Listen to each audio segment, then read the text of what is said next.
Okay, so I'm going to show you how to find domain and range of a continuous graph. A continuous graph means that the graph is connected. If you look at this particular graph, it wants us to find the domain. Remember, the domain is your x value. So if you look down here at the x-axis, we're going to find the number where the graph starts. In this case, it lines up with the number 2.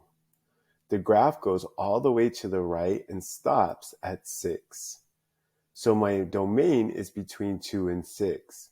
If it has an open circle, that means we can't include it. So it's going to be between 2 and 6, but not include 2, but include 6. So 6 has to have the underline, the 2 doesn't. We're going to use inequality symbols when we describe domain and range with continuous graphs because inequalities tell you it's between two numbers. So we're saying that the domain is between 2 and 6, not including 2, but including 6. In this particular example, it's the first choice. Now, range is found the opposite way. So let me give you an example of the range.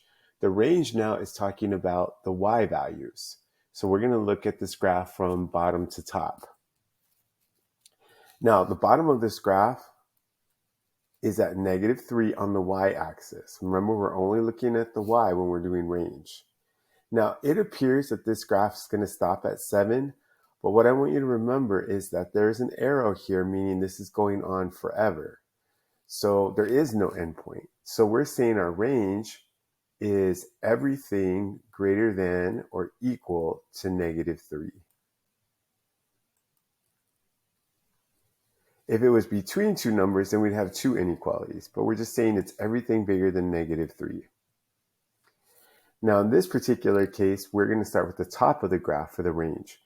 It's at 5 and everything below. So again, range is always y. So it's going to be anything less than or equal to 5. So that is my range. And that's how you find domain and range.